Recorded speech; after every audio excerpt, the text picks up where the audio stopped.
funkin' was good. Funk you in the city, funk you up in the woods. Funkin' up the neighborhood. Funkin' up the neighborhood. I felt fool cause the funkin' was good. Funk you in the city, funk you up in the woods. Funkin' up the neighborhood. Funkin' up the neighborhood. I felt fool cause the funkin' was good. Funk you in the city, funk you up in the woods. Funkin' up the neighborhood. Funkin' up the neighborhood. I felt fool cause the funkin' was good. Funk you in the city, funk you up in the woods. Funkin' up the neighborhood.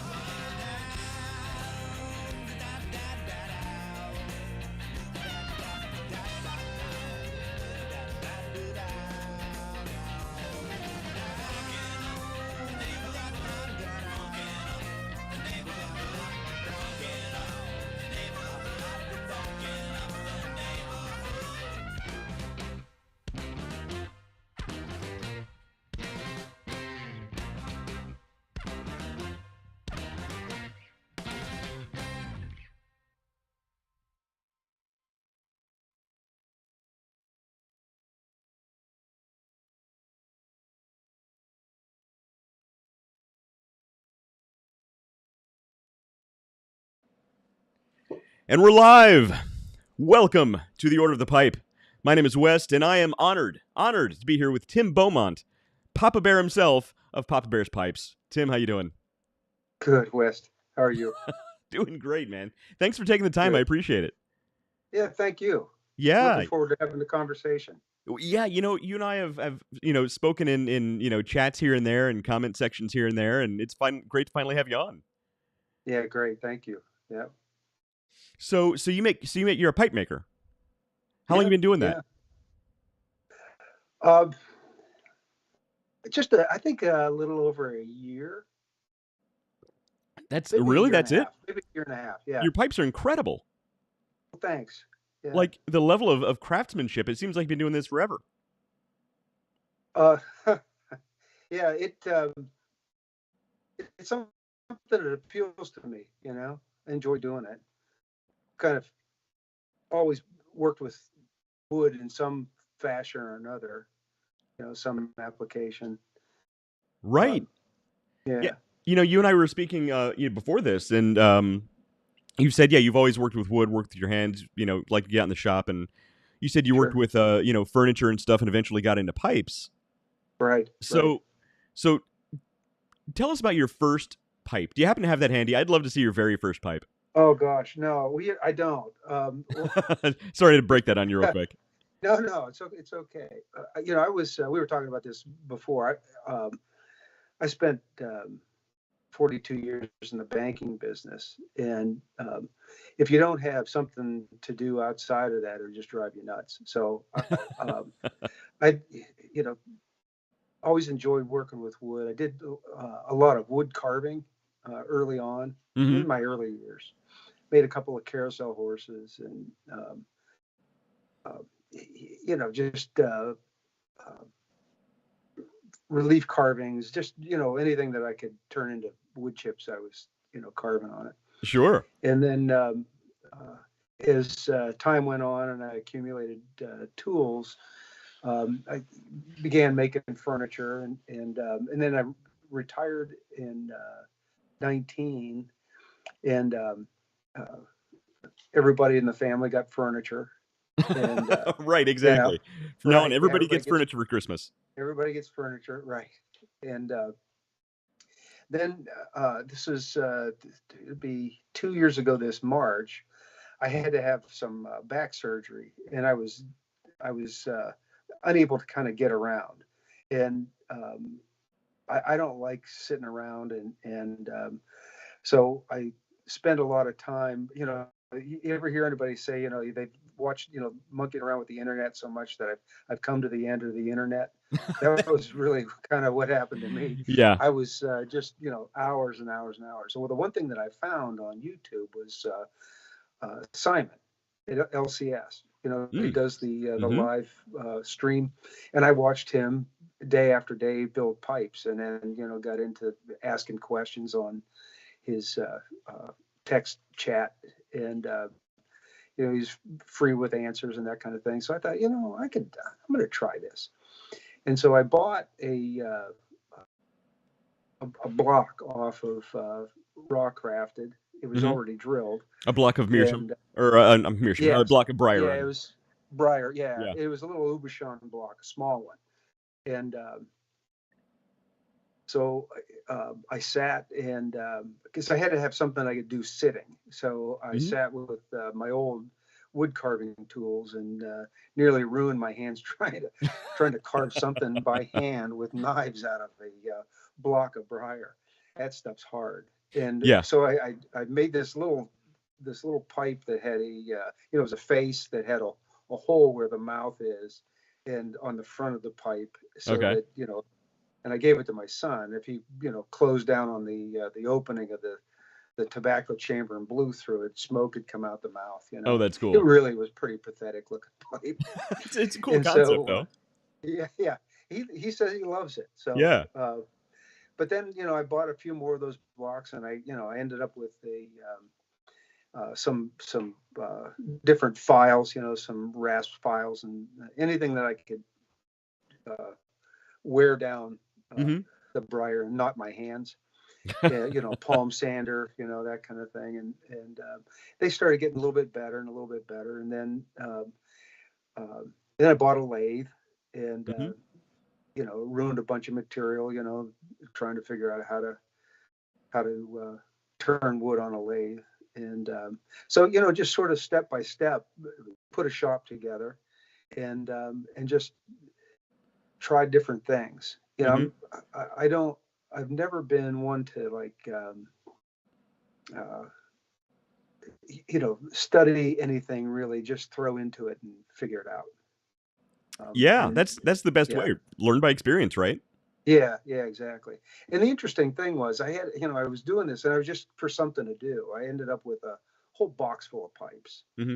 And, and I'd given everybody that I knew pipes. And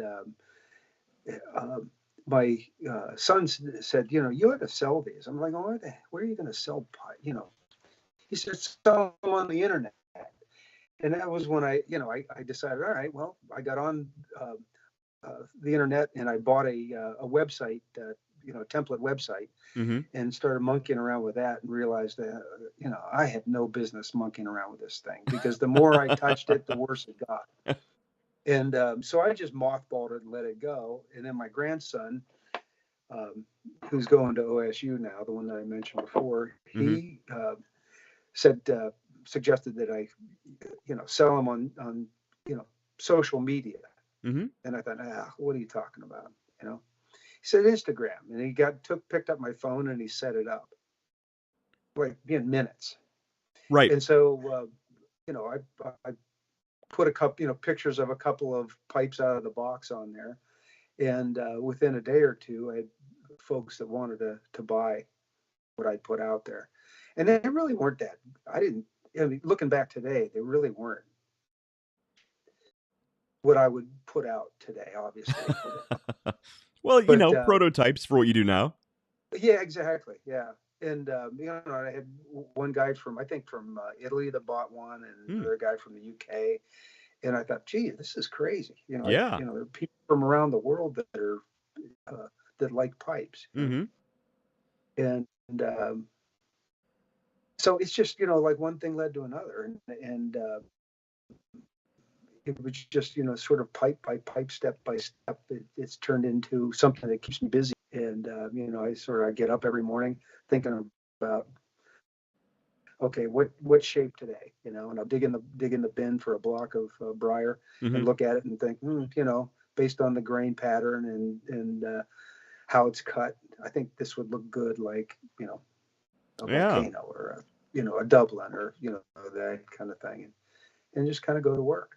Yeah, that's really interesting. I got some questions about that. But first, Pipe Hooligan says, hey, Jim, good seeing you. And Tinker, which I think is Thomas. So, Thomas, how you doing, man? Right, yeah. Good seeing you.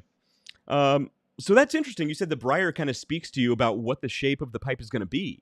Do you buy, when you're buying blocks of briar, do you buy different types or different sizes, different shapes of the block specifically anticipating making something, or do you just get what you get and you're like, oh, this is what the block says it wants to be? Yeah, what I try to do, I found that if I buy extra grade Mm-hmm. briar, I have the best success with that in terms of the yield. I was having problems early on. I was buying lower price, sort of extra grade, and not often, but often enough, there'd be voids in it, and the plan would change. Mm-hmm. As you cut into it, you'd find that there was a flaw that you just couldn't get past. It was too deep work, and I've had where you find a flaw in a block of briar, and you just work around it. You trim it out, and then if it's in the shank, you end up turning it into a bamboo. So that you're able to salvage it and make a pipe out of it. But sometimes if it's just got a flaw that runs into the tobacco chamber, then you're kind of out of luck. And those turn into the pipes that I smoke in the shop. Right. The shoemaker's kid going barefoot. I heard somebody said to me one time, "Boy, I'll bet you have a really nice collection of pipes." I say, "Yeah, I have a big collection of pipes." I wouldn't say they're nice. They're the ones that I'm not going to put out as a product, but they're smokable, right? What do I care if it has a flaw in the chamber? Oh, totally. I'm 100% with you. If it burns through, it burns through, and I'll go to another. I think some of my more interesting pipes are ones with character, I would call it. So so real quick, David Kerrigan, good seeing you. First Sergeant 02 says he loves Papa Bear pipes. So thanks for joining, man. Cloudberry, you are never late. So welcome to the show, man. And so it's you mentioning your pipes that have some sort of flaws in the briar, things like that. It reminds me when I spoke with Chris Morgan of Morgan Bones, and he has his gnarly bones, right, where he sells them. He's he lets you know up front, hey, these are as is, but they have they'll have some flaws and some some issues, and they always smoke like a charm. I have a few, and they always smoke great. I personally think those are kind of cool when they have some character to them. And I feel the same way. I look for. It's what appeals to me is the variety and in any kind of wood. It's the what Mother Nature produces, and it's not perfect. It's not parallel lines, that kind of thing. But there's the thing that I don't ever want is a failure. If a pipe fails for whatever reason, of course I would replace it. But totally. I want that to be the exception and not the rule. So all that to say that it seems that the extra grade briar seems to be what gives me the best yield. Now the one thing that I'm finding is that the availability of certain sizes is limited from time to time, based upon demand. Everybody wants it seems that'd be my explanation for the scarcity of medium-sized extra grade briar blocks that are available. But if I buy a large or an extra large, sometimes I can. A large never can I get 2 stumbles out of it, but an extra large, a lot of times I can get like a full briar, shank and bowl, and maybe another just the stumble without the shank on it, so that I can attach a bamboo shank to it. So I think it's sort of like any business. You try to get as much yield out of your raw materials as you can. No, absolutely. And, you want to, yeah. So I was looking at your website, and you have some really, really interesting shapes, and I'd love to check out your website real quick just to kind of show people what I'm thinking about. But so everybody watching, everybody listening as well, go to the website papabearspipes.com. Link in the description. Also, check his stuff out on Instagram, which is at Papa Bear's Pipes on that platform as well. So, real quick, I'm going to switch over to your website.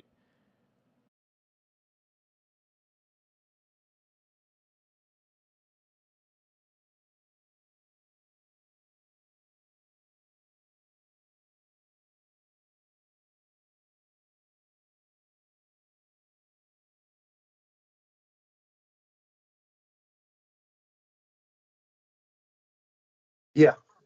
Right. Right. Yeah.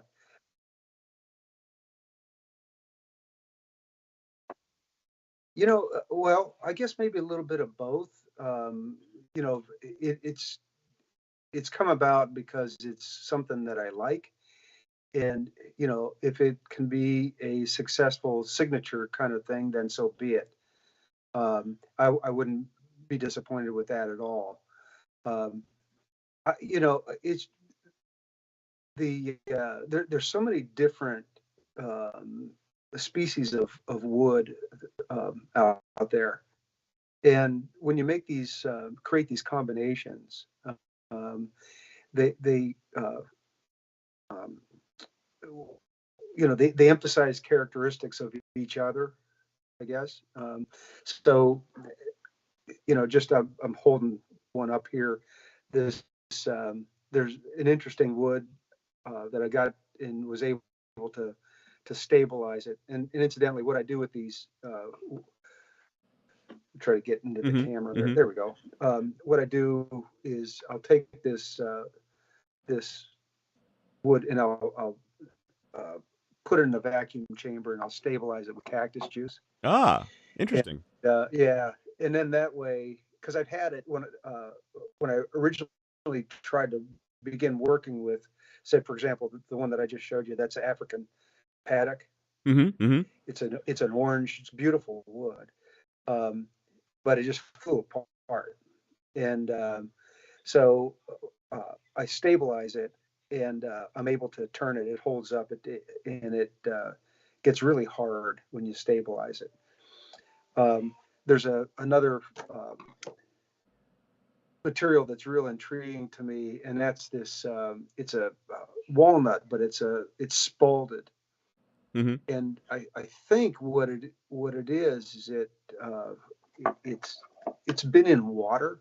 It's taken on water, Mm-hmm. and it's sort of in its natural state. It's kind of pithy. Mm-hmm.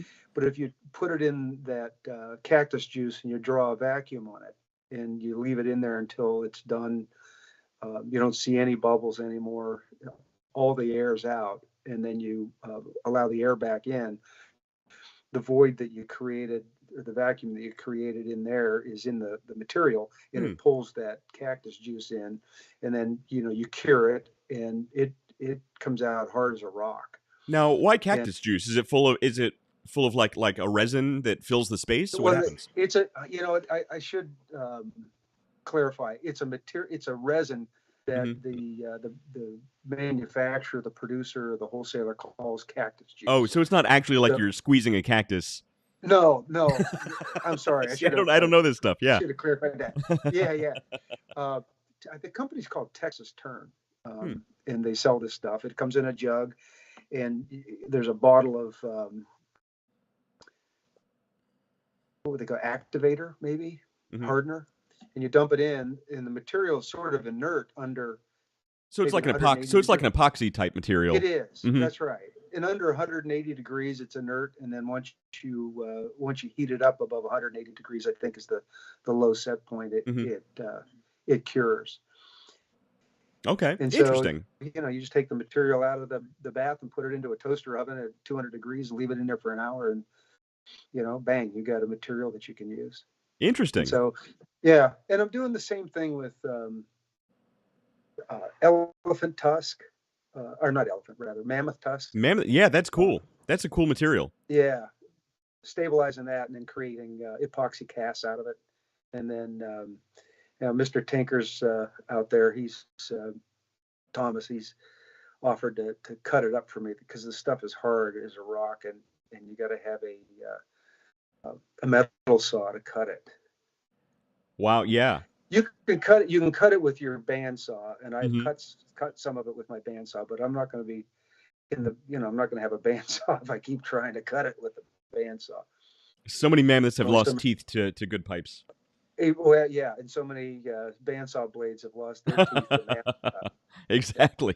Hey, by the Yeah. way, Dan from Pipes That Speak says your pipes are legendary. So, Oh, an interesting thing about Dan, he's another guy that you might want to talk to sometime. He creates pipes that are unbelievable. And what I described to you about, how my first pipes were, made with files and, anything I get my hands on to remove material without the aid of a lathe. hmm. Um, that's how Dan does it, and he made a beer stein pipe for me that's just phenomenal. Beerstein pipe. Now you have my Yeah, attention. yeah, it's really cool. Yeah, You'll have to show me that after the show. That I sounds will. cool. So Jim from Emerson Southern Forged asked, "What inspires your designs?" So while you're describing that, I'm going to go back to your website. Oop, that Yeah, is the wrong screen, my friend. Okay, that's all right. here we go. Okay, so what inspires your designs? You know, I get if I had to make the same pipe day in and day out, I wouldn't make pipes. Mm-hmm. If somebody said, "Hey, here's a great thing you can do," make a billiard, and you're going to make the best billiard the world will ever know, and Mm-hmm. you're going to make a million of them. You're going to do it every day. I would never do it. Mm-hmm. I like the variety, and so um, there's with pipes. I found that you need a couple of essential things. That's the draft, and the feel of the stem Mm-hmm. in your mouth, and the comfort of it, and the balance of the pipe. Right. And then after that it's all aesthetics, right? It's, does it appeal to my eye and to my hand? And so I just, it's whatever moves me that day, I guess. Yeah. No other way to describe it. And then some of it too is there's so many great pipe makers out there, and Mm-hmm. creative as heck.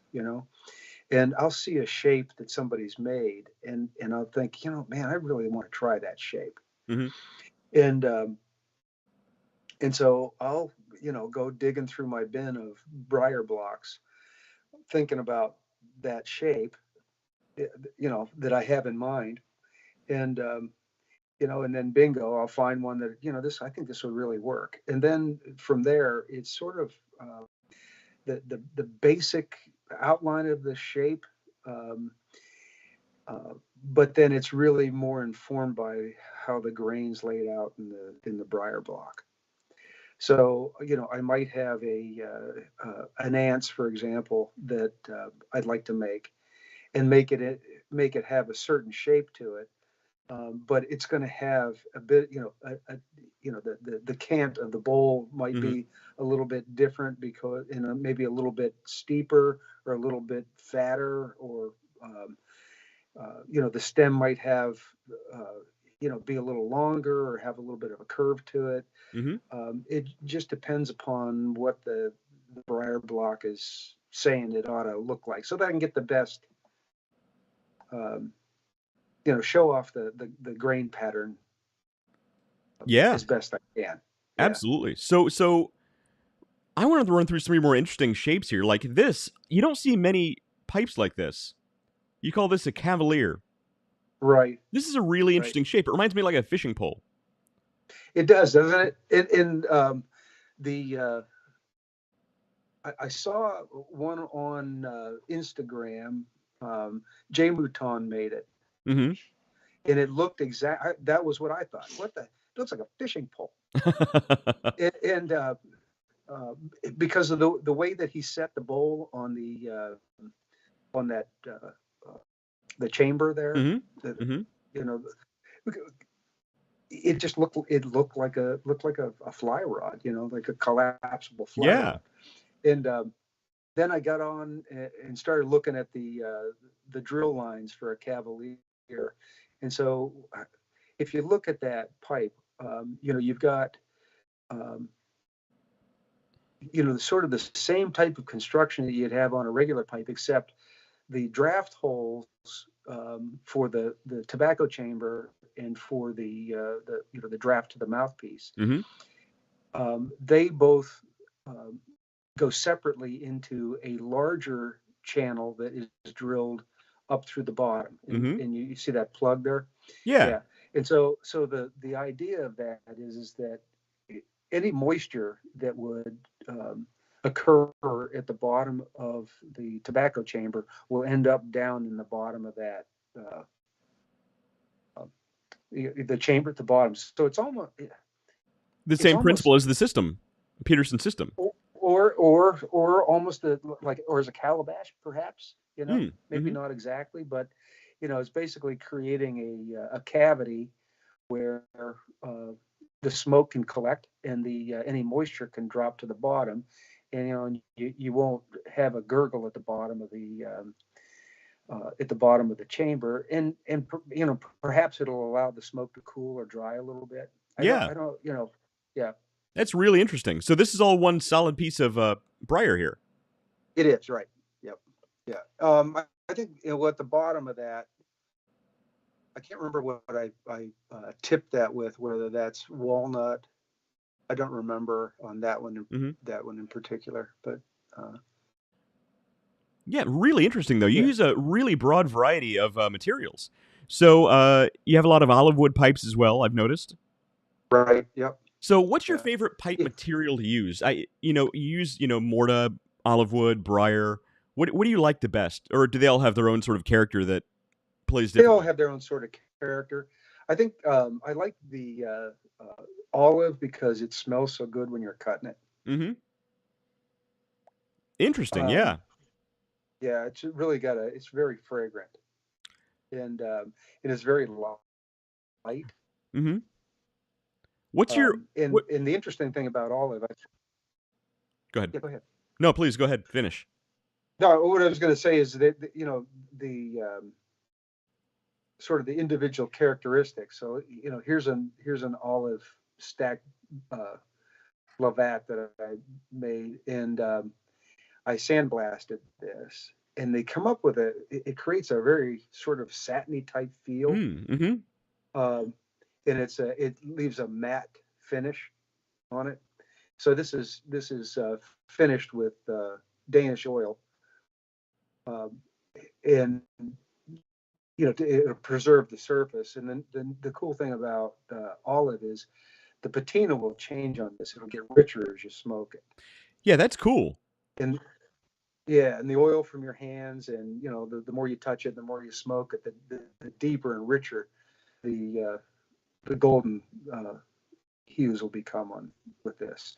So that's the kind of neat thing that I find with olive. Yeah, no, that's great. So I don't own any sort of alternate wood pipes. So like Morta and olive wood, cherry wood. I've seen some maple. What exactly is Morta? Is it just a normal hard wood? Does it come from the same type of a root ball that briar does? What's the deal? It from what I understand,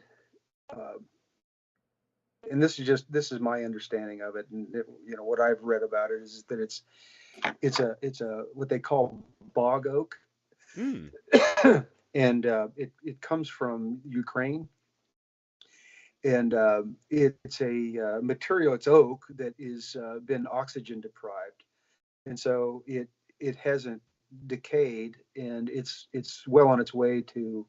It's like the last stage before it becomes fossilized. And so, for example, this is a piece of Morta. This is kind of a tricky material because it can have solid and not so solid sort of pithy areas in it. And so I make a few Morta pipes, and I do it more out of, hey, I want to try something different. I probably wouldn't make these as a sort of like a main, finished product line for what I do, only because what I just described to you is that sometimes what happens is when you get this pipe, and if you smoke it too hard, too fast, you can end up damaging it, and then I'm replacing it. Right. So, and then but they are beautiful, especially when you blast them. This one in particular this has got purple heart. I like using purple heart. It's got a lot of depth to it. Shines up its heart. And if you do a light blast on it, I don't know if you can pick that up here. It's really interesting grain. Yeah, it's got I don't know. It's hard to see. I guess it's not going to show up. Yeah, no, we can see a bit of the grain. It looks good. Yeah, but anyway, I think on the website, it shows up a little bit better. But it becomes very unique when you do that. So that's the story on Morta. But in Morta cuts real easy. It feels like you're turning a graham cracker. It's that kind of fly away really material. Wow. Yeah, but when to smoke this, it's really unique. It doesn't transfer, that I found, doesn't transfer any kind of new pipe flavor. You know how sometimes you smoke a brand new pipe, there's you can get a taste for the first few times you smoke them. Yeah, absolutely. I've not found these to do that, and it's they're very dry. They're not dense. So how briar is such a dense wood, and it's easy for moisture to collect on the inside of especially if your tobacco's on the damp side. Right. I've not found that with Morta. So they're enjoyable that way. They're like a cooler smoke, and it's a very light material. So, if you like a clenchable pipe, Morta can deliver that kind of comfort to you. Bit type. No, that's good to know. That's good to know. Yeah. So, what's your favorite pipe shape to make? So, going back to your website here, you have so many different shapes and styles. It really depends on the day. Okay. I've not found a shape that I dislike making. It really kind of just depends on my mood and what I'm. Gee, I haven't made this shape for a while. And there's something obviously fulfilling about deciding that today, I'm going to make an elephant's foot, and or today I'm going to make a cutty. Yeah. And it has to be interesting to me, for me to be enthused enough, in order to, put effort into it to make it.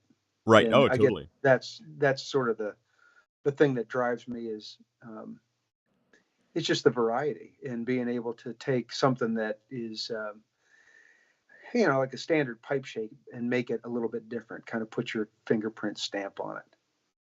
Absolutely. And that's cool. So one of the things I noticed on your site is you offer commission pipes. So are a lot of the pipes here in your gallery area commissions, or are these just ones that you came up with because you wanted to make that shape? It's a mix. It's a mix. And the thing that I like about the pipes is that it's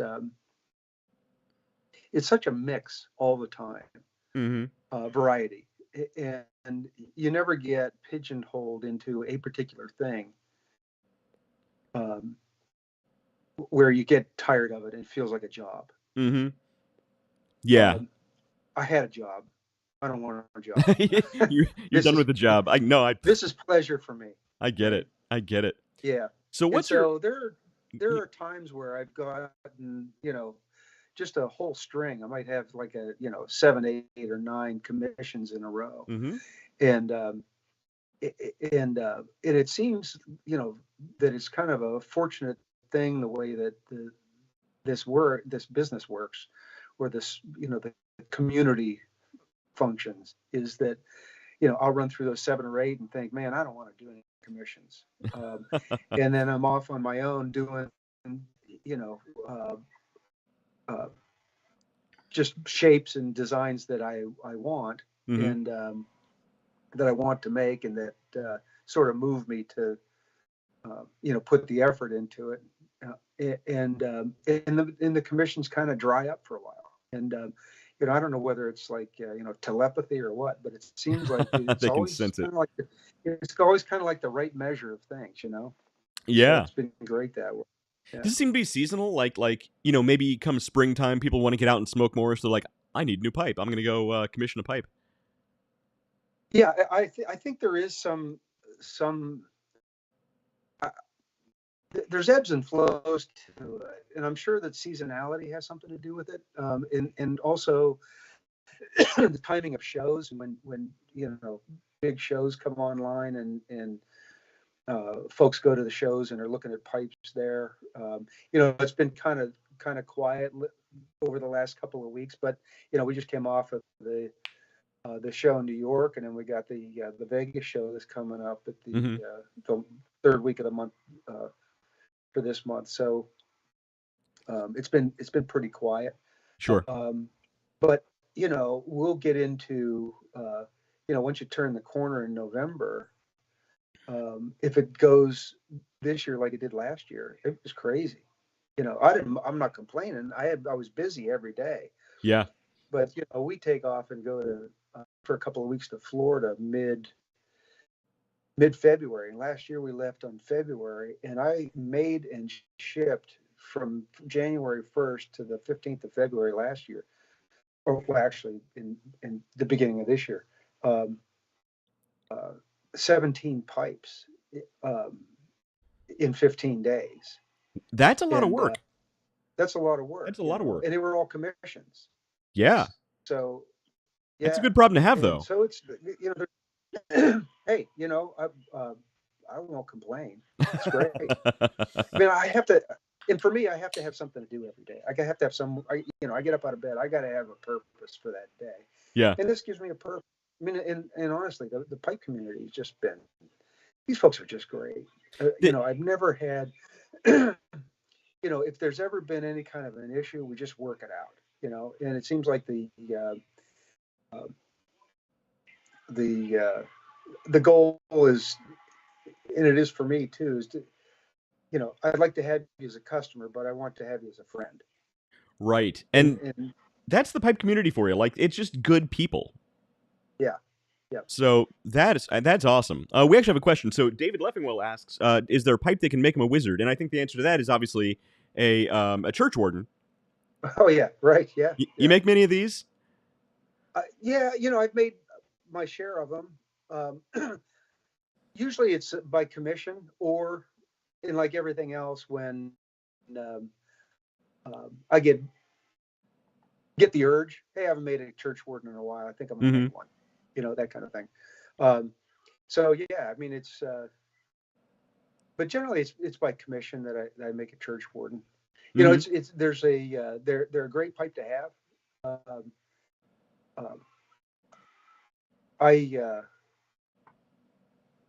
They're big, they're yeah, long, right.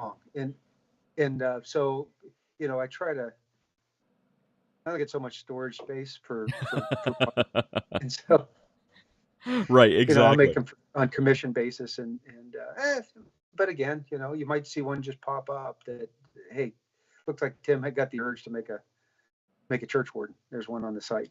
Sure. I might commission one from you. I don't know. Yeah, well, you said you don't have an olive or a Morta. We'll have to remedy that. That's true. We got to work on that. By the way, Steve Sheriff asks, do you smoke a pipe? And the answer to that is obviously yes, because you smoke your sort of more charactered pipes that have some issues. You just keep those for yourself. What's your favorite style of pipe for yourself to smoke? What do you like to pull out the most? Well, it depends on what I'm doing. So I like a shorter, if I'm working, I want like a shorter straight pipe, like a stacked billiard, Mm-hmm. Nice. that I can clench. And then it's either that because of the balance, the center of gravity is close to your face. Right. And then the other one when I'm working is one that's like a full bent pipe that Mm-hmm. it, where the center of gravity is like close to my chin because I'm working with my hands and I don't want to be fiddling with it all the time. And then if I'm sitting, um, uh, you know, then sort of like the sky's the limit. It's like Mm-hmm. I'll look at the lineup and go, I haven't smoked that one in a while, but I'm not in the mood for that one. I'm going to try this one. And so, there's trying to think of. I have one that I bought my first pipe that I bought off of Simon. Um, uh, it's a brandy, like a half bent brandy, and Mm-hmm. I like sit and smoke that one because it's just nice to hold on to. Yeah. Um, yeah, Yeah, and that makes a big difference. Just the feel of it, depending on what you're doing. So, whether I'm reading a book or I'm, out in the garage, doing some work, it makes a big yeah, difference depending on, actually what you're physically doing at the time. That's right, my right. thing. And then sometimes the pipes that I smoke are ones that, excuse me, that I've made that I was trying something different with the trying to find the right fit and feel for a stem. Mm-hmm. Mm-hmm. So, for example, I have it's a billiard that I made, but I made it more for testing a stem design, a saddle stem, Mm-hmm. and it was a little bit wider, and I try to put a little bit more of a crown on the top and the bottom, so it was sort of like fit kind of almost between my teeth, Yeah.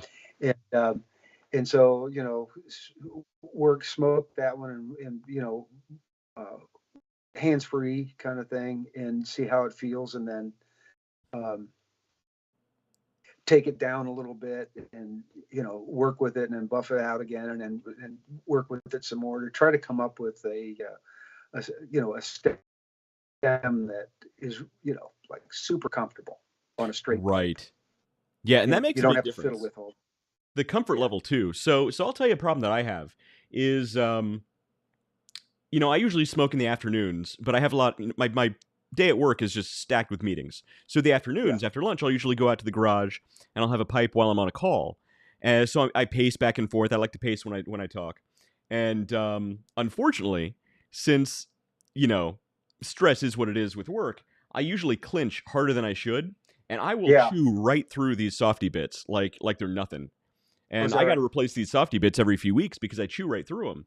Right. Maybe could it be the fact that I just don't have the right fitting stem or bit for my mouth? What do you think the deal might be? Geez, I don't know. Maybe your job's Maybe freaking I you just out. too much tension. Maybe I should retire Too and just much make tension. pipes. I don't know. I don't use a softy bit. For me, it's either the stem fits in my teeth or it doesn't. Mm-hmm. Um, and and for me, it's sort of like the thinner the better. Mm-hmm. Top to bottom. That's for me. And I know that everybody's different. The way that your mouth structured, your teeth and your jaw and that kind of thing. Yeah. I've had bits that I thought, now this is going to be great, super super thin, and a doggone thing will hurt my jaw. I'll have a sore Yeah. jaw. You know what I mean? And so it's always a sort of you know an experiment in process, trying to figure out just how to get something that's going to be sort of universally comfortable. Right. And it seems that this I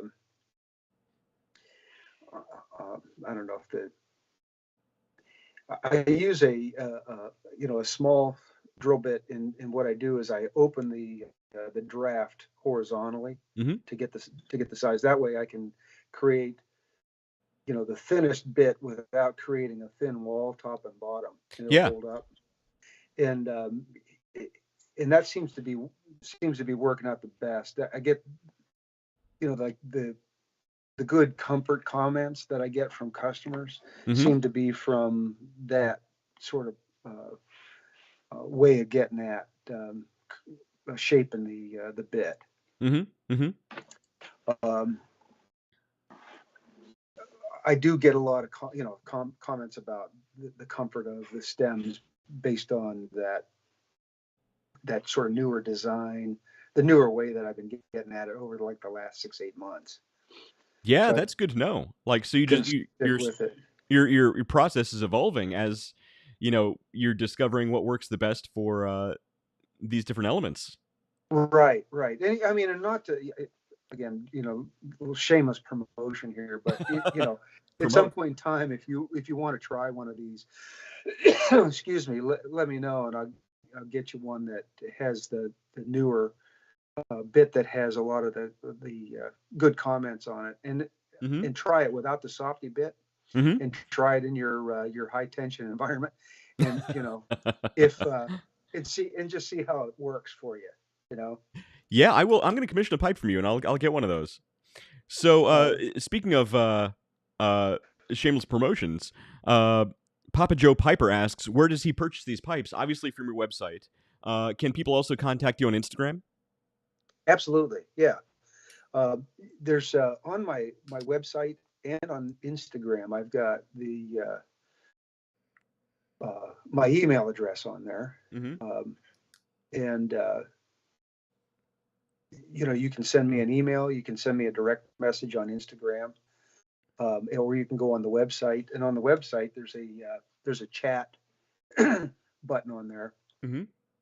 that uh, Jim set up for me, and who incidentally, I mean, this website's just like, it's fabulous. He did such a great job on this thing. Yeah, I your could website looks never, great.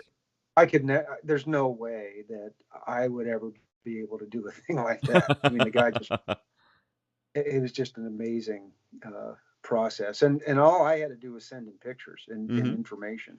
He did all the heavy lifting. But there's a chat button. I think it says like "Let's chat" Yep, on says there. let's And if chat you down just here in the click on corner. that, yeah, it goes directly to an inbox, and I can answer that way.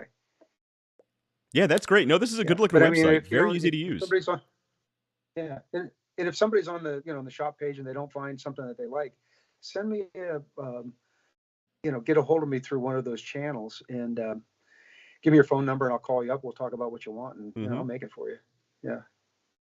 No, that is awesome. That's great. What's your normal turnaround time for a pipe?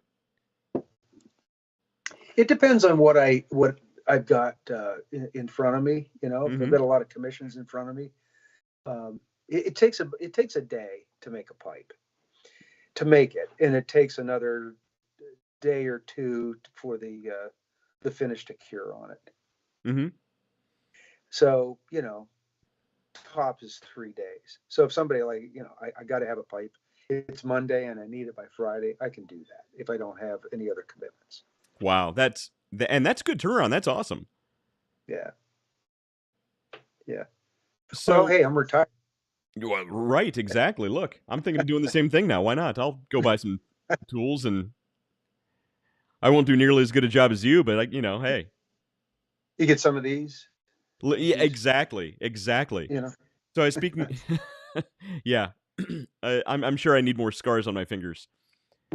I went to art school, so working with X-Acto knives, I got a few of those. Yeah.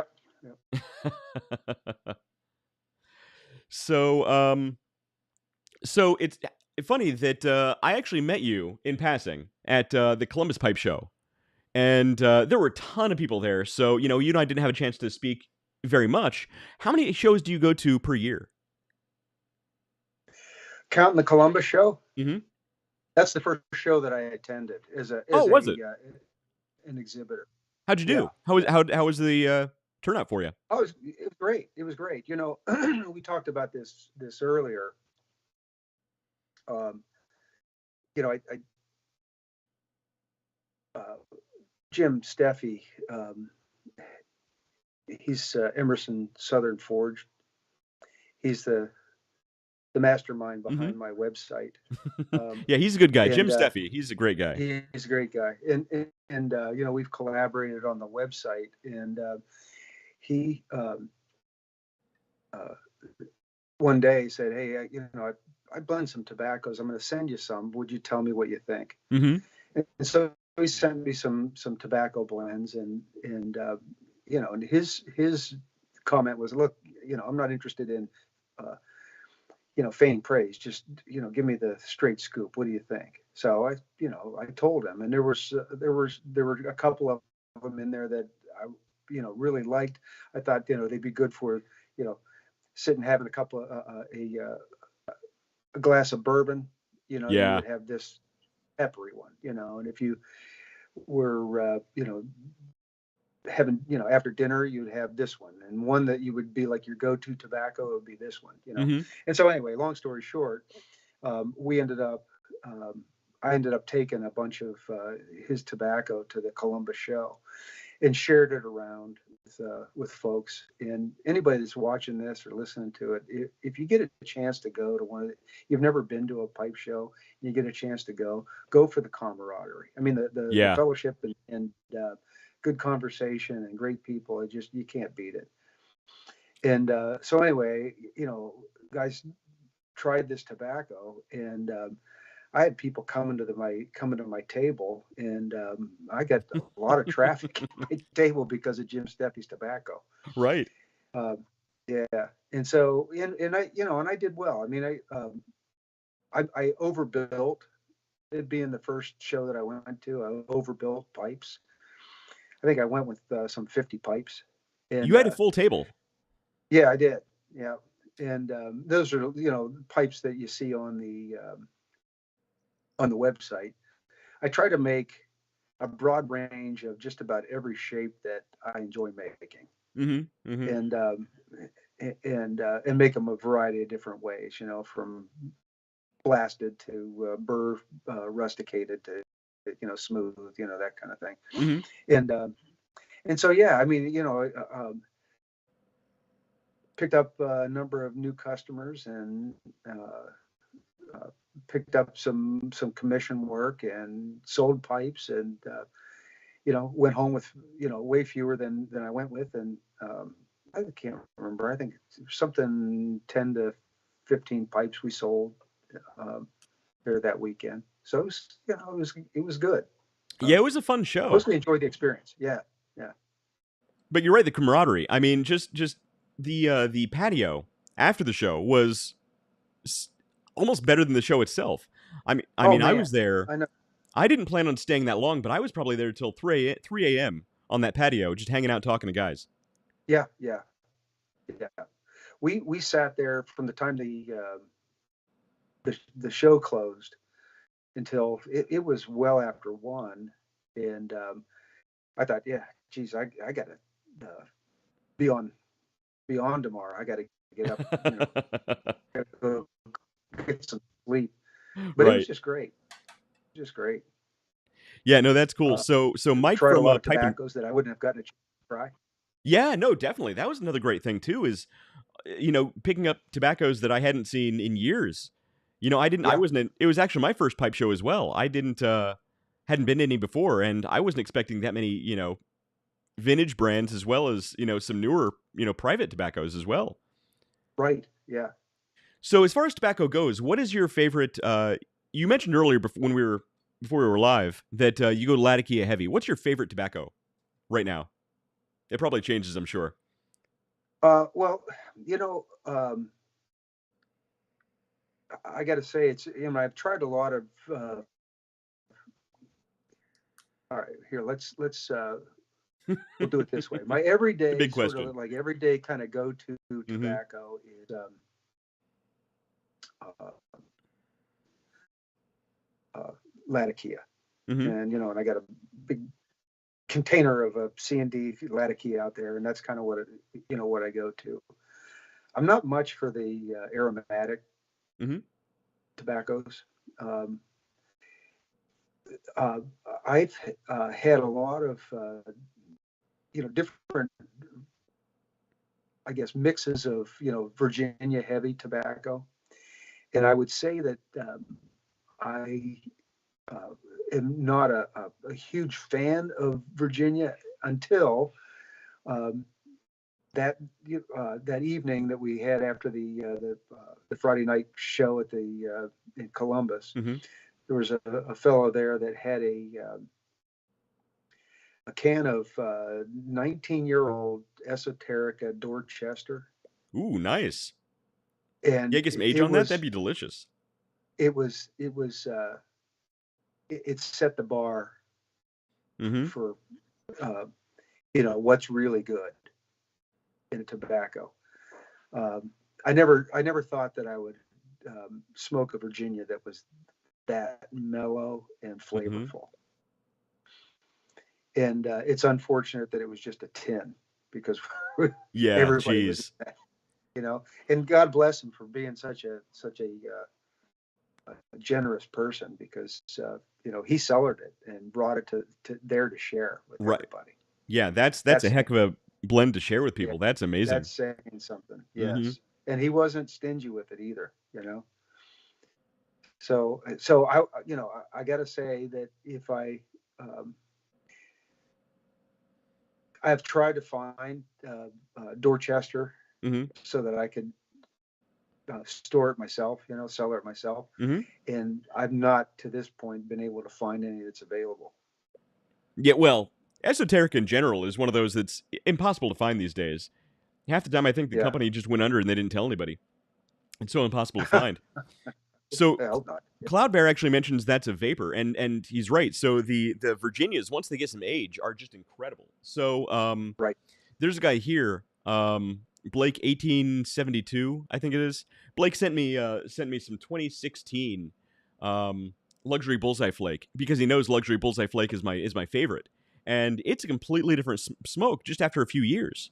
I mean, that Virginia, when you get some age on it, it just mellows out and blends in with the other, with the Perique and the little bit of Black Cavendish that's in there, and it's completely different smoke. It's amazing. Yep. Now you mentioned Black Cavendish. I'll say that Jim mixed up a blend for me specifically. We called it Beaumont Supreme, Mm-hmm. and it's it's obviously Latakia heavy, but it's got some Black Cavendish in it for some sweetness, a little bit of Perique, to kind of give it a little bit of lift. And they put some Oriental in there, and you get sort of this buttery flavor that comes through every now and again. And that's a real good smoke. So I've got a bunch of jars from him, and it's going in the basement. Yeah, definitely. So we're gonna, just give it a couple of years to round off any of the rough edges, So Jim from Emerson Southern Forge, if you're still watching, send me a jar, or I'll buy a jar of the Beaumont Supreme. That sounds awesome. Yeah, it's really tasty. I think you'll like it. Yeah. So Mike from Pipe and Taper podcast actually tuned in also. So hey, Mike, thanks for joining, man. So how long have you been smoking a pipe? So you mentioned that you've only been doing this about a year, which is incredible to me because your pipes are so mature in style. How long have you personally been a pipe smoker? Just since I started making them. Really? That's it?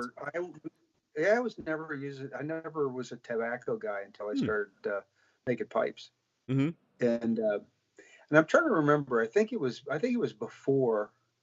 It was before I started making pipes that I was just in the wood shop, and I thought, I'm going to get a pipe, and this will show you just how unaware I was of what a pipe could be. Mm-hmm. But the first pipe that I bought was a Scotty, and I bought it because it was cheap. Sure. And I think trying to remember, I think it might have been like some Captain Black or something like that I bought at a gas station. And man, it was awesome.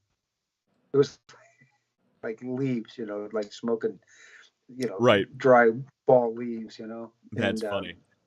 Yeah. And then that a couple of months later, I bought a Peterson system.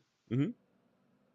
And I'm trying to remember what I think I bought some black Cavendish and started working on that. And trying to remember what brand it was, but I thought, oh, that's pretty good. That's that's a way better tasting tobacco than that Captain Black. And that Captain Black was just like it had been around a while. It was at a gas station. I didn't Right. know anything. Exactly. And so let's see. And then I think I bought some autumn evening autumn evening. The C&D. It smells like maple Yeah. Okay. pancakes, Mm-hmm. Mm-hmm. And I smoked that for a while, and I liked it, but it was like I'd like it one day and then I didn't like it, and I'd like it one day and I didn't like it, and then last year at the Columbus show, there was a guy selling tins of tobacco, and it was Cotton's Latakia. It was a Mm-hmm. Latakia Virginia blend, Sure. but it was real heavy in Latakia, and that was the time that I was kind of like, nah, I like that. That's good. Yeah.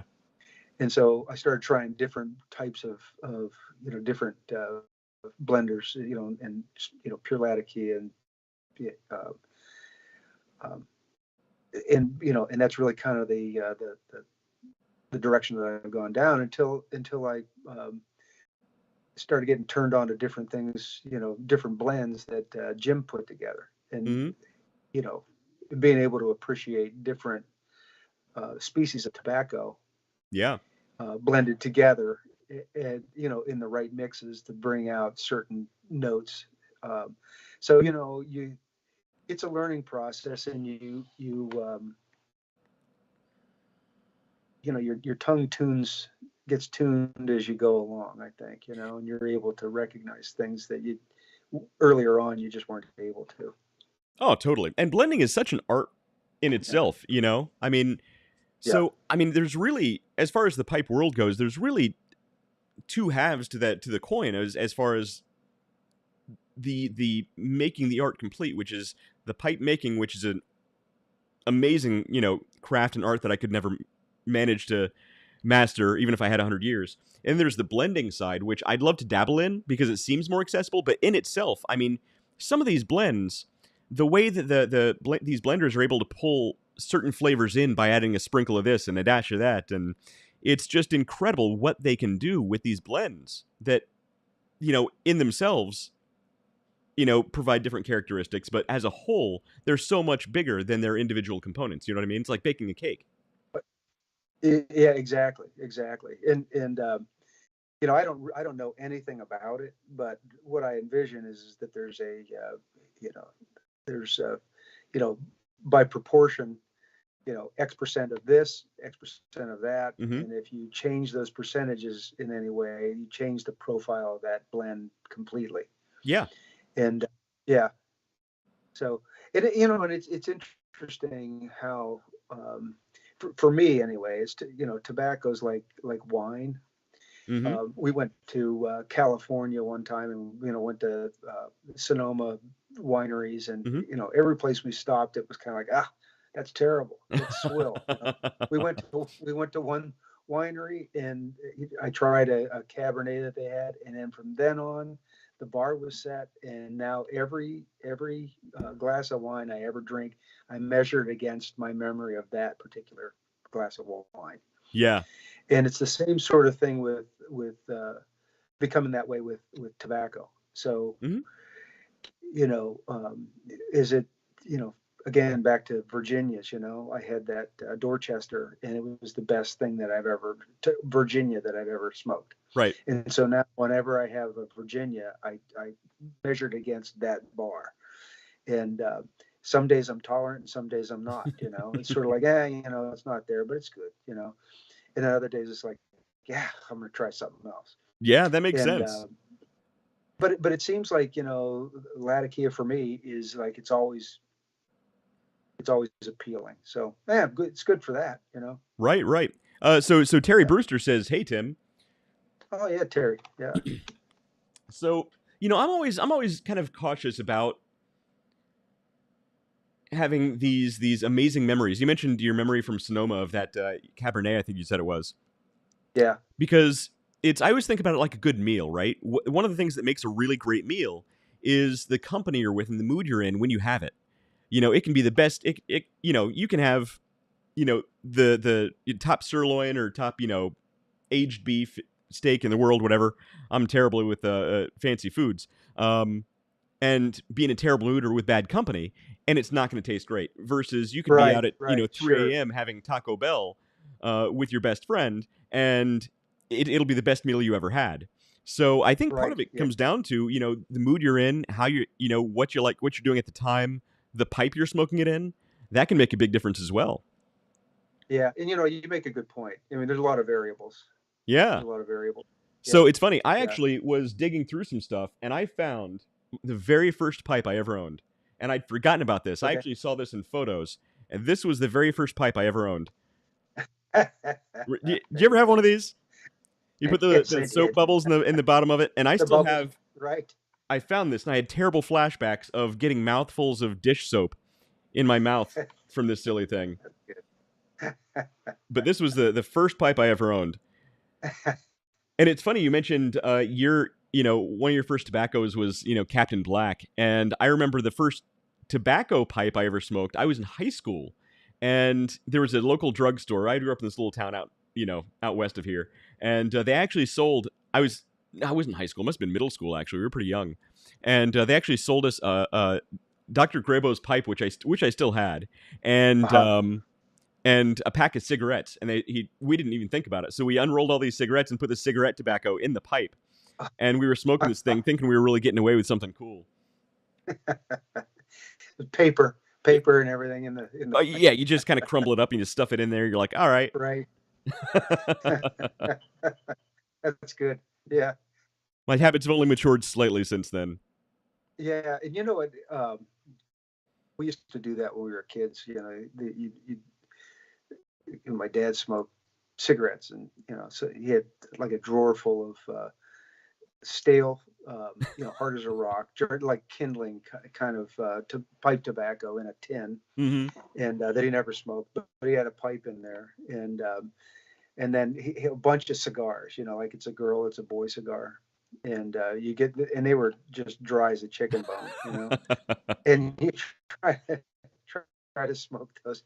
And they were just awful. And I think that's probably, part of why, I just, it wasn't until, one day I said, I'd like to smoke a pipe, and started doing it in the shop and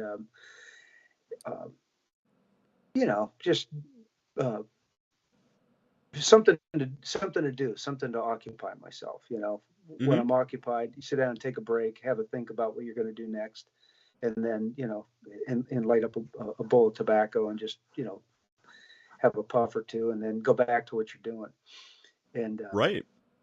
To now it's, I got my I was at the show and there's one of the pipe makers that was there looking.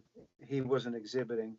He kind of knew at it, and he's not far away from Akron, and they suggested that he come out someday. And I said, but you got to give me like at least 2 days lead notice, because I got to clean the shop up.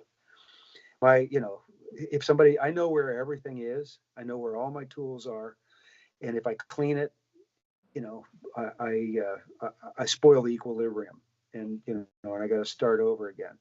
But I got my work surface is just pipes filled with sawdust and that kind of thing. When I want to have a smoke, I take the pipe out and I blow it out with the air compressor and clean it up and then and then pack it and have it that way. And I it's kind of funny. I look at other folks will send me pictures of their pipe racks, and all their pipes are real nice and clean and everything, and displayed nicely, and mine looks like a car wreck. Yeah. So, but it's the shoemaker's kid going barefoot, right? Right. That's exactly it. Right. That's funny. Yeah.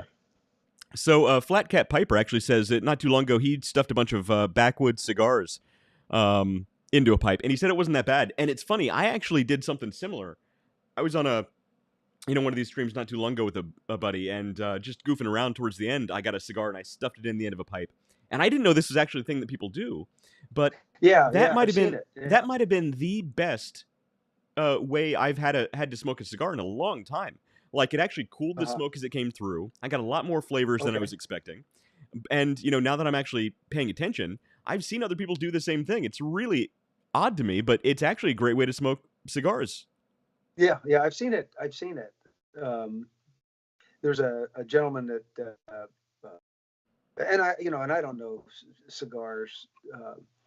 My brother's a cigar smoker, and he can talk about the cigars all day long. And I go to the smoke shop and I see a cigar, and it's like I want that. But this one gentleman wanted a pipe to smoke his cigars, and he said, "Well, will the chamber accept a?" And I can't remember what the size ring it was. And I looking it up, and it's like, now I have to make that a little bit bigger for that. He's smoking a big cigar, So it happens, and I suppose it's probably, if you're smoking an expensive cigar, it's a good way to do it, because you cut it off in chunks, and you just take it a bit at a time. Well, yeah, actually, come to think of it, that's not a bad idea for a lot of people, because a good cigar is going to cost you anywhere between, I don't know, $15 and $30. Right. Exactly. Versus, and that's actually one of the reasons a lot of guys get into pipe smoking, is because a couple ounces is going to set you back between $10 and $15. So half the price of a cigar, and you're getting a lot more bowls out of it. Oh yeah, absolutely, yeah. Probably the again, I have a buddy of mine that owns a smoke shop, and you can buy everything from a $5 cigar to $35 or $40 for a cigar. And I mean, he's some of the, like, an Avo is like if I'm going to smoke a cigar, that's what I generally like to have, is in a light wrapper. And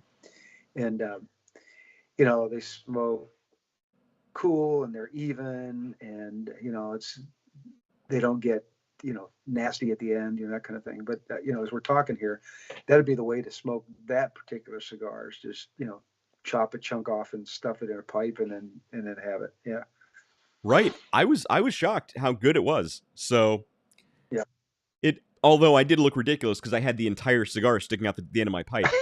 So definite rookie. Right, exactly. I get this, giant chimney. That's good. It's crazy. Right. Nice. So are you planning any more shows now that Columbus went so well? Are you planning on going to Las Vegas, Chicago, anything like that? Yeah, I am going to do more than one show next year, and I was thinking perhaps the Muletown show at Briarworks. Yeah, I wish I could have gone to that one. That looked amazing. Yeah, and the other one that would be maybe New York, the Empire show. Yeah. Chicago, maybe not. It might be a little early for me, just because I can only have so many pipes to take to a show, and you got to build an inventory to take, and that takes time. And if you sign up for one show, and you got another one in a month or 2 months, and you have a really good show, which is what you want, then maybe you don't have enough product, enough pipes to take to the next show. And I didn't want to be in that. This has all been like baby steps for me, and I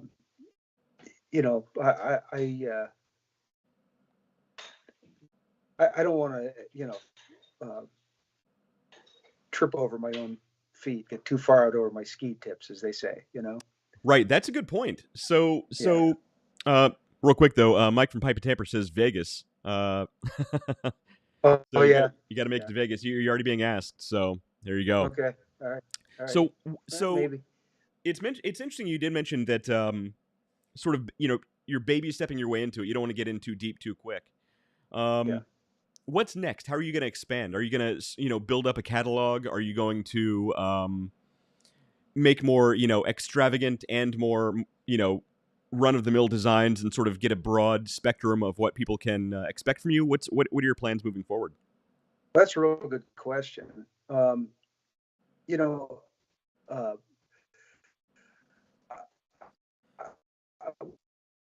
what I'd like to do is put time into this website, and so I'd like to figure out how to get more traffic going to the website and sort of get the right mix. We've been putting more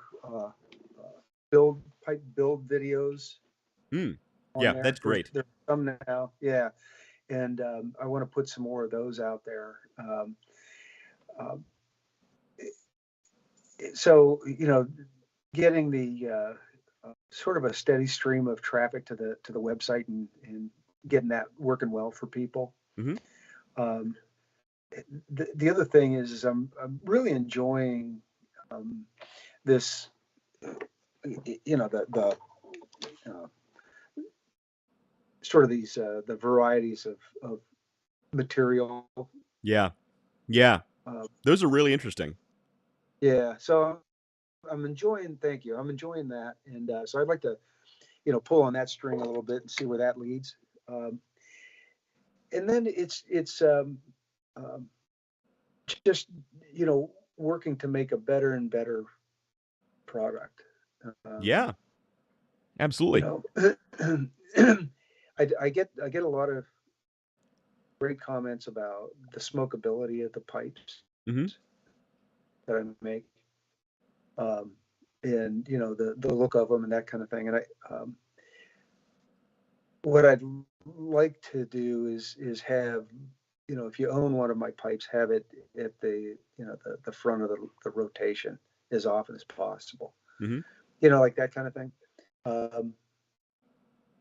So yeah, I'm thinking that's, if I were to pick a couple of things, those are the three things that I would think I want to focus on. Yeah, that makes sense. So, Mike from Pipe and Tamper actually said that shows are a great place to showcase your pipes and have them critiqued by more seasoned carvers. Do you do much of that? Do you pick the brain of other people who've been doing this for a long time? As much as I can. I'm new to this, so I don't really know many. Pardon me. Like for example, Premel at Raw Crafted. He's given me some great information, and his offer to host me at his shop to see how he does things. Yeah, that's cool. And, yeah, but everybody's busy, and so you have to figure out a time to get that in there.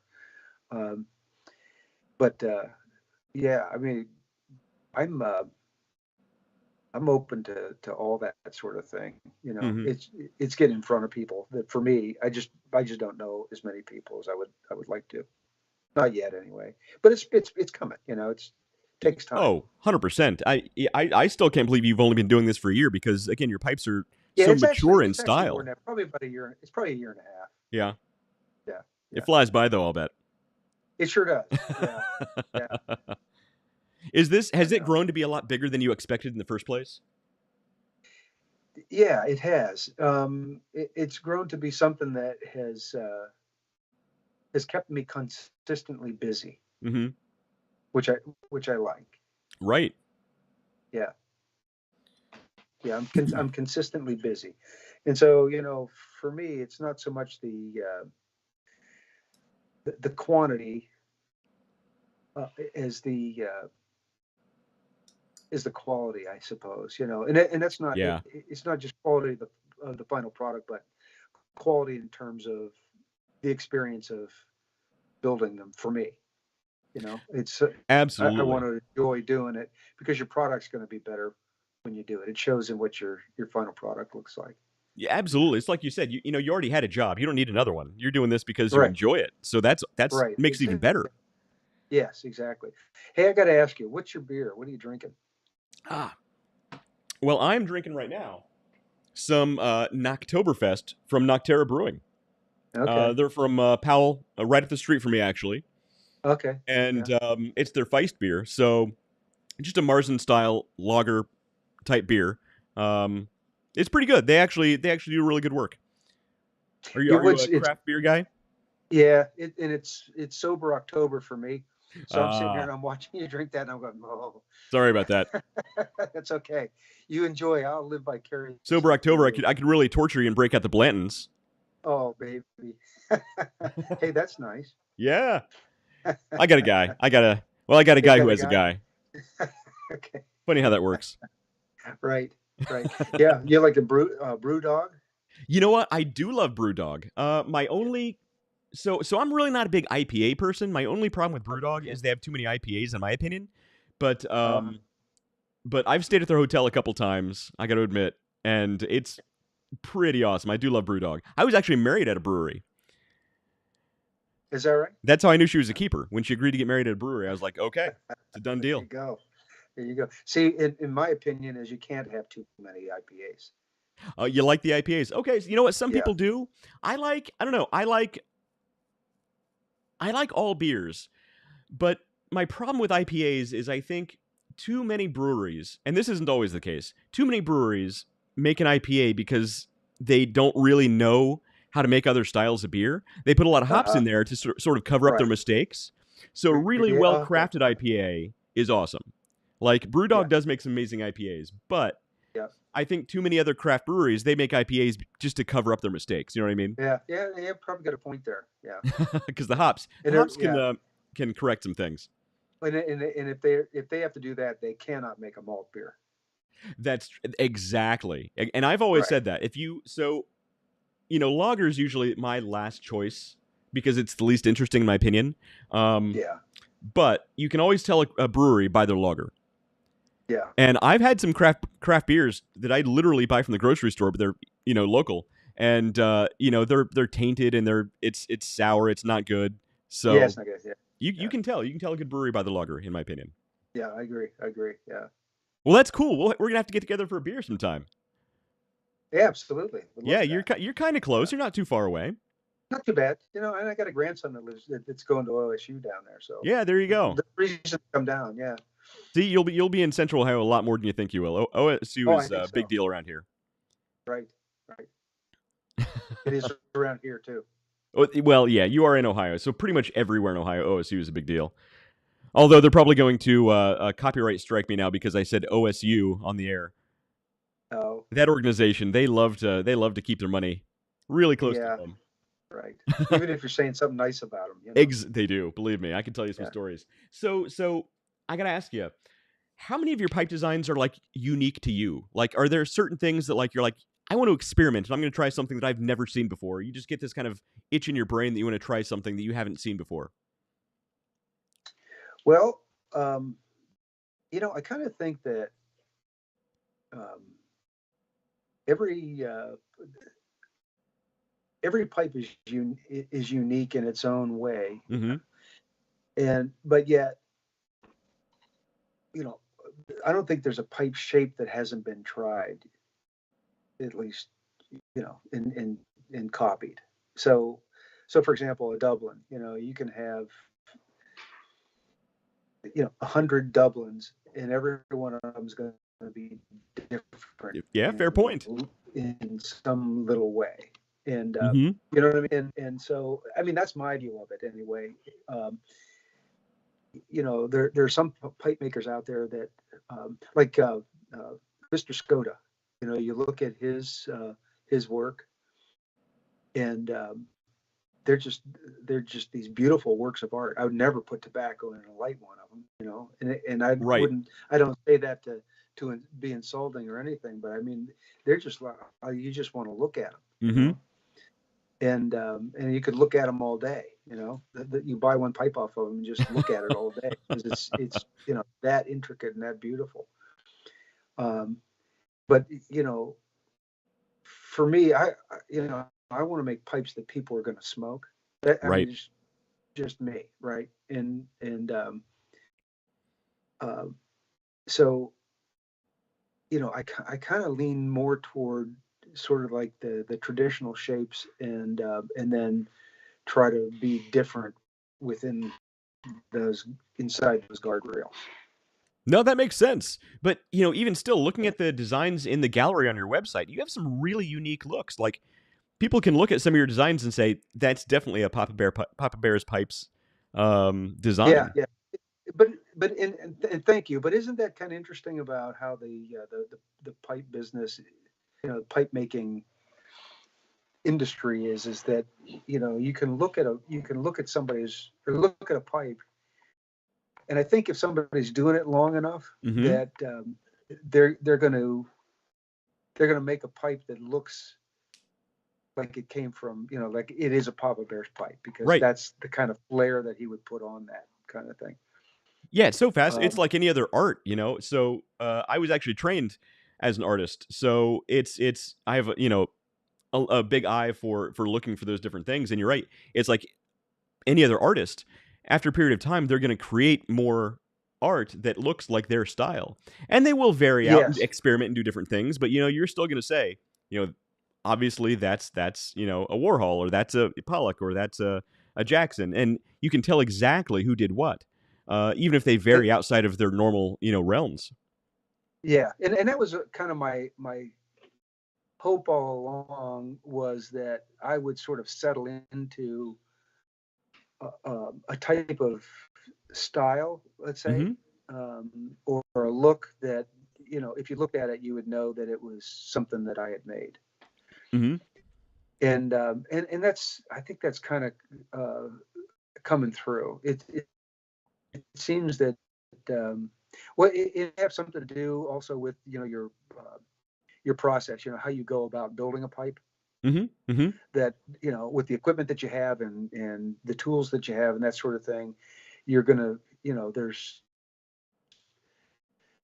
limitations, and there's limitations to everything. So you do as much as you can do within the your capability, and that's gonna tease out certain design features that you wouldn't find in somebody else's work. Yeah, so it's kind of neat that way. Yeah, that makes perfect sense. Yeah. So Flat Cat Piper actually said, he said the look of the pipe gets the pipe smoker to buy it in the first place from a specific carver, but the smokability gets the pipe smoker to come back and buy from that specific carver again. So that makes a big difference as well. I would agree with that. Yeah. Yeah. That's a great point. I would agree. Sure. Yeah. And then I have to bring up another comment here. So Mike from Pipe and Tamper said, how to know you're an alcoholic? Get married at a brewery. And to that, Mike, I got to say, I don't have a drinking problem. I'm actually very good at it. So that's my response. You know how you know you're an alcoholic? You go to meetings. AA's for quitters. Meetings. I don't go to meetings, therefore. Exactly. I'm able to drink alone. I don't, Yeah, I have a lot of alcoholism jokes that I try not to tell publicly, because I don't know who actually has a problem around me or not. I know, and I'll probably get in trouble for that. But I've got no. When people get to know me, they find out he has no filter. Yeah, look, I love that. That is awesome. So Steve from Grimwood Hollow, how you doing, man? Good seeing you. Thanks for joining us. And so we've been going for a while. I don't want to keep you all night. I know you probably have a life to get back to as well. What does somebody need to do to get in contact with you again? So obviously your website, they can get with you. They can contact you on Instagram. Repeat your email again one more time. Yeah, it's pbhbpipes@Yahoo. I'm sorry, at Gmail, not Yahoo. Let me try it again. pbhbpipes@gmail.com. That's awesome. And the email address isn't in the comments yet, but I will add it to the description below. So make sure everybody gets that. And if you go on the website, there's a chat button. that comes directly to my email too. So if you rather than typing in the email, just go to the website and go to that chat button, and a content or text box will come up, and just wrap it in there, and it'll come right to me. I'll get back to you.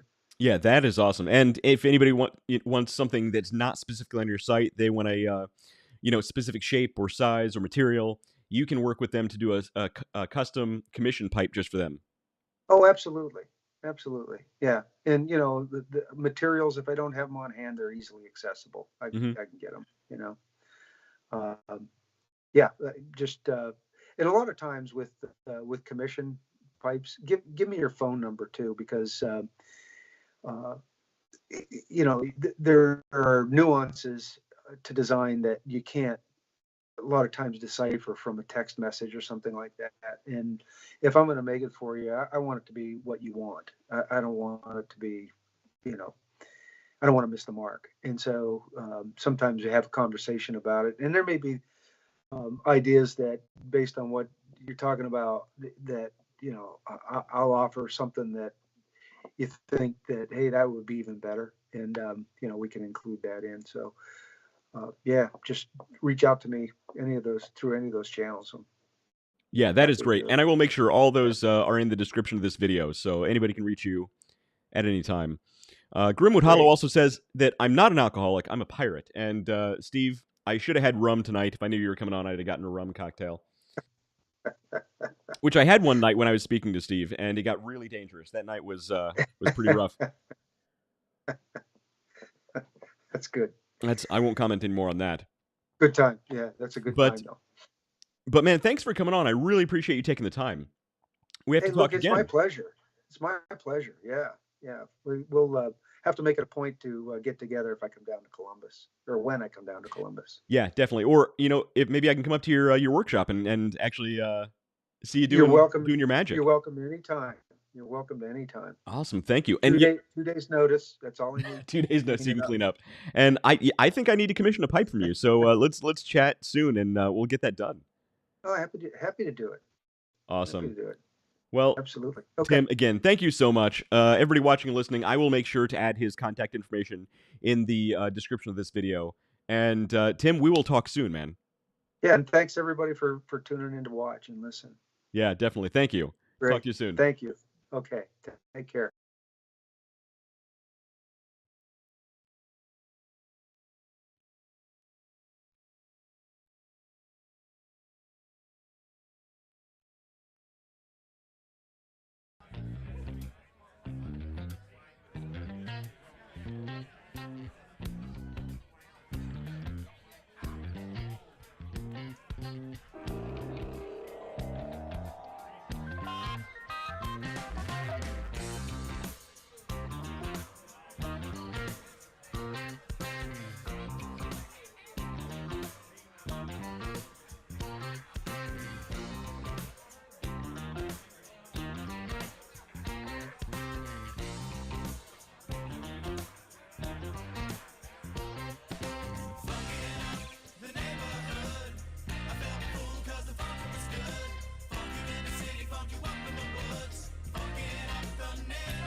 was good. Funk you in the city, funk you up in the woods. Funkin' up the neighborhood. Funkin' up the neighborhood. I felt fool cause the funkin' was good. Funk you in the city, funk you up in the woods. Funkin' up the neighborhood. Funkin' up the neighborhood. I felt fool cause the funkin' was good. Funk you in the city.